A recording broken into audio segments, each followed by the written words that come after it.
Hey everybody, Questwise here, and I just wanted to share something with you. I just got this in the mail today, and recently I've been looking for a game that I can sort of champion, a game that I can really sort of delve fully into and share with others and become very, very passionate about. And while I really love things like basic D&D and some of the older games like the James Bond game or Star Trek or even Marvel superheroes, I'm a fantasy fan at heart, truly, truly at heart. And one of the things that I really enjoyed as a child were choose your own adventure books. And it wasn't until I became a teenager that I found out about fighting fantasy books, where it's a little bit more in depth than choose your own adventure, where you actually create a character and keep track of a few stats as you run through these different books. This is the most iconic and most popular one, the very first one, the Warlock of Firetop Mountain.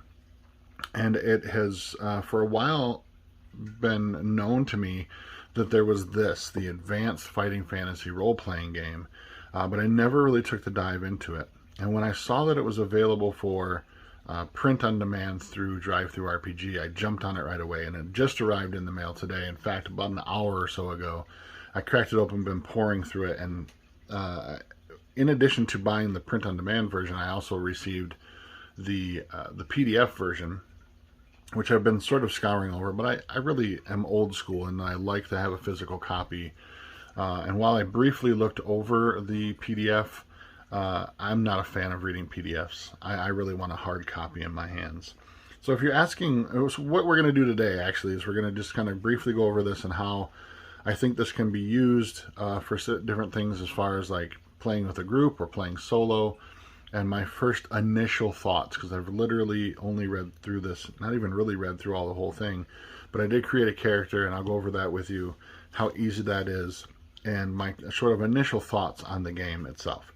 Now, you might be asking, what is Advanced Fighting Fantasy? Well, if you're familiar at all with the Fighting Fantasy game books, what this is a basically choose your own adventure in which you can create a character. In the rule back of this book, there are rules for creating characters, and they're very, very simple.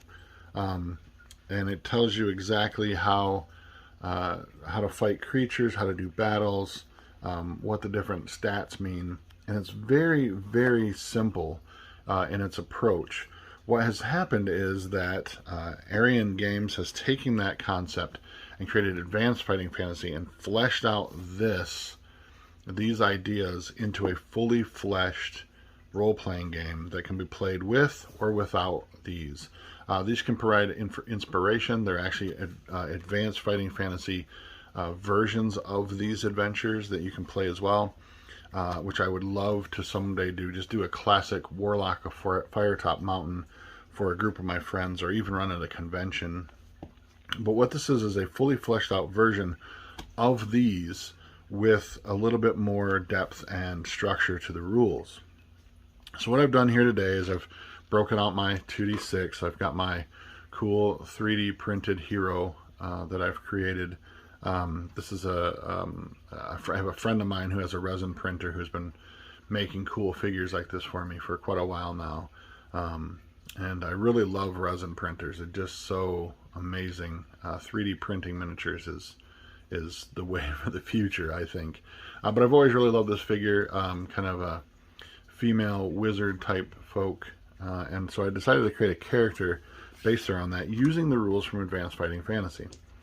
The amazing thing to me is that the entire character can fit on a note card. This is a little bigger than a 3x5. It's kind of the larger version of that, but everything you need to play the game fits on one card, and this took me about maybe 10 minutes to create this character.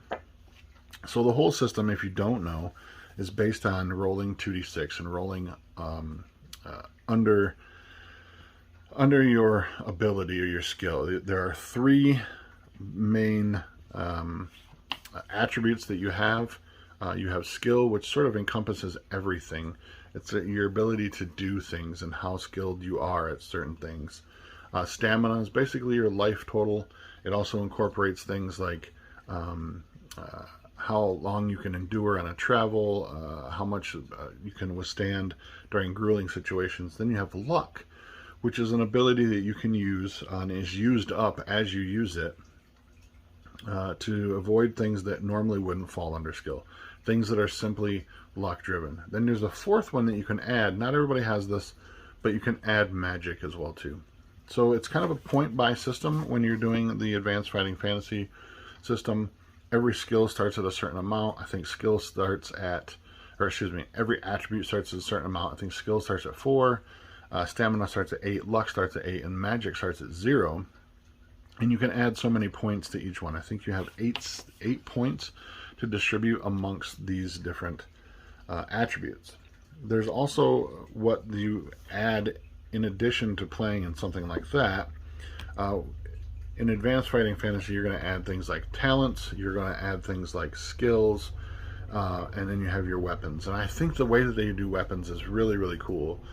So whenever you do damage, so for instance the staff, you roll a d6, and whatever your roll is, this is how much damage it does. So if you rolled a 5 for damage on a staff, you would actually do 3 points of damage to your enemy.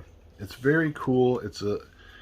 I just find it very interesting that every weapon sort of has a different scale that it's using. As you can see, the staff maxes out at 3 hit points worth of damage, where the sword actually maxes out at 4 points of damage. And you can see it's a little more deadlier. If you roll a 1, you're actually going to do 2 points of damage, where the staff, you're only going to do 1 point of damage. I find that really fascinating. I find that really fun. But the game system itself is very simple. It is simply, if you want to do something with your skill attribute, you're going to roll 2d6 and add them together and try to roll underneath your skill value. If it's something you have a skill for, so for example, we wanted to do something based on forest lore, you would add this skill total to your skill attribute. In this case, it would be a 9, and you would roll 2d6 and try to roll under that. I rolled an 11. That would be a failure. So the system itself is very, very simple. The book itself it's a little wonky. It's definitely old school in its approach to things. I had to flip back and forth a few times to figure out some stuff and how it worked, but has that very feel to it that I really, really appreciate. And that's what I really I like about this game. It's a game that I think that I could run for a very long time. It has an old school feel, but is a little bit different than your traditional OSR games or your traditional D&D type of games. The rules tend to be a little bit simpler, but the layout of the book is very similar to something that you would find in an OSR type of thing. The artwork, I love black and white artwork. The line drawn artwork I think is phenomenal. The book does give you a little bit about the world of Titan. You can also buy a PDF and a print on demand of a book that's specifically about the world of Titan. But it gives you a little bit of feel in this book. It's about 5 or 6 pages. It tells you about the gods of the world, a little bit of the geography as well. You get a lot of magic spells. There's a couple of different spell systems in here. They have sorcery, they have arcane magic, there's priestly magic, and there's also minor magic, which is sort of like cantrips that you would find in other OSR type games. List of equipment, how to do trade, how to run combat. It's a very interesting book. One of the things that I found very helpful that you don't find in several other OSR type books is this dungeon generation map. And it's really interesting in that it tells you exactly what you're trying to do. You can just sort of generate an adventure on the fly. You roll 2d6, gives you brief objective for adventures, and then they have this dice drop idea where you're dropping d6s and you're using these where they fall to create dungeon maps based on the numbers that you rolled and the sequence in which they've fallen on the table. Very interesting, kind of cool. Nothing super unique. I've seen this other places, but I really like that kind of generating a dungeon and basic adventure on the fly. There's also a lot of creatures and stuff in here as well as magical items, enchanted items. And one of the things I really thought was cool was that in the magic items, there are, magical items akin to everything else. Magical swords, shields, armor, those types of things. But there's also this idea that there are sort of magical items that are common, that are more accessible than having to go to a dungeon. You can actually buy these in a town. I'm trying to find them real quick. Again, I'm not super... Yeah, so they're called magical sundries, and they're actually right in here. And it's things like potion of luck, potion of magic, a love potion, a potion of warming, potion of sobriety, those types of things. So potion of magic is interesting, is that what it does is you take this potion, and this is a sundry. This is something you can find in a magic shop in a town or a village, and when you take it, it just restores your magic points, because your magic points are used up as you play your character and casting spells. So it's interesting to me that they've added these sort of common magical items as well as other magical items. How combat works is a little bit more dice intensive than certain other old school RPGs. But what it entails is that you're going to add, again, you're using your skill value, and you're going to add any sort of skills that you might have to your attribute. So for instance, if I wanted to use my sword, I would add my 2 and my skill to my skill attribute. So, and again, a 9, and I'm going to roll 2d6, and I'm going to add the 9 to whatever I've rolled. Then the opponent is going to roll as well. So in this case, the game master or the storyteller or the person who's running the game, they're going to roll for the creatures, and whoever rolls highest is going to win that combat and be able to roll for damage on their weapon. How weapons work, I showed you earlier before. You roll a 1d6. So say that we had actually hit with our sword. We're going to roll a d6. We rolled a 2.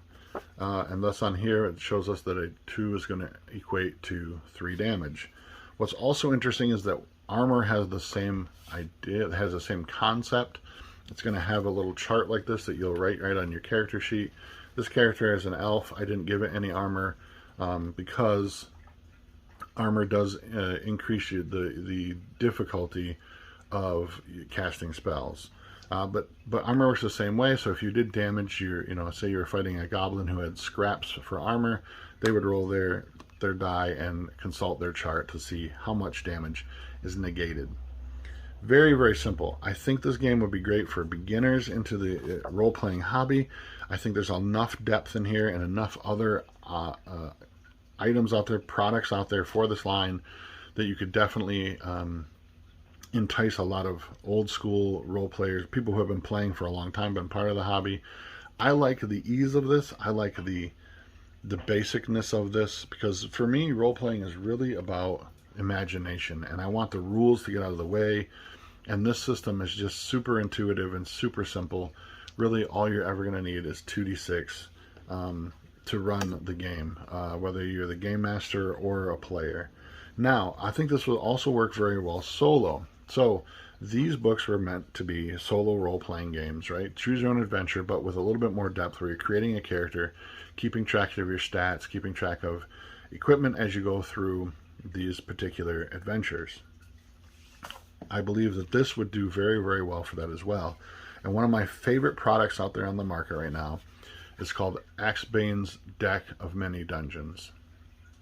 So what this is actually designed for 5th edition, but it's, I think, easily enough to convert it over to something like Advanced Fighting Fantasy.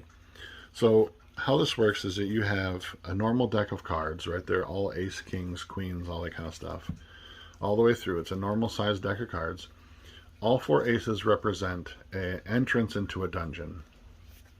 So you would shuffle these randomly to do a solo adventure, draw one, and so this would be your entrance hall. You can do a couple of these in a couple of different ways.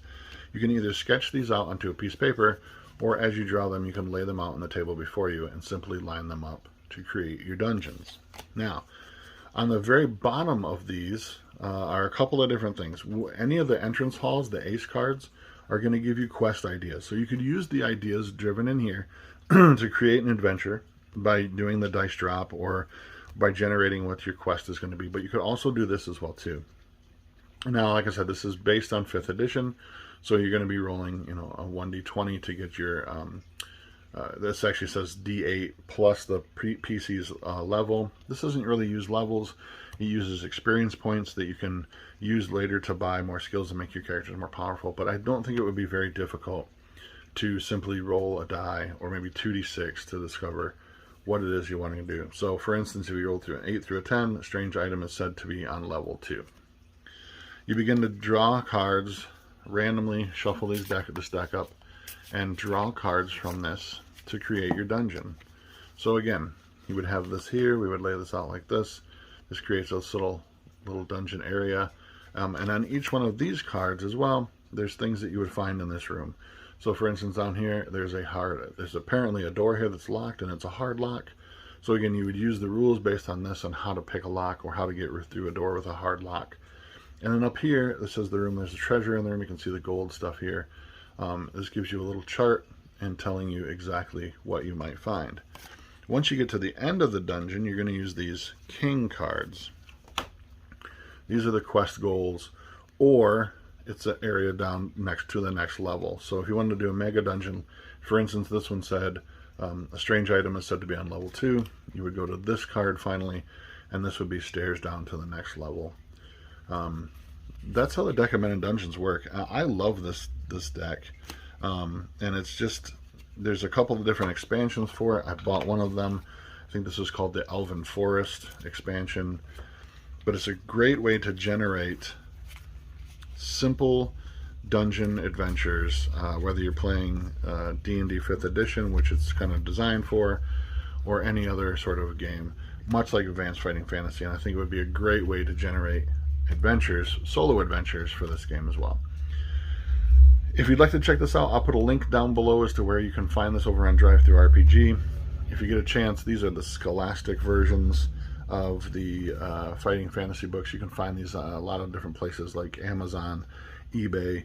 I'm not sure if Scholastic is actually still producing these or not, but you can find them several places on the internet. This is actually the only one I found, or the only one that I own currently, of this new edition. And oddly enough, I found this at a dollar store, and I knew I had to bring it home with me. So it's not the original classic cover, but it's still very, very well done. Same exact adventure inside with the same exact artwork and whatnot. But you can find these online, fairly decent price. This one was originally $2.99. I got a dollar store for $1. I knew I had to rescue it and bring it back. Advanced Fighting Fantasy, I am going to do some more videos. I might actually do a solo playthrough adventure with this, but I'm going to do a little bit more in-depth into this game as well as a lot of other coverage of books as I add them to my library. Until next time, I am Questwise. I hope you enjoyed this. Please stay safe, my friends, and game on.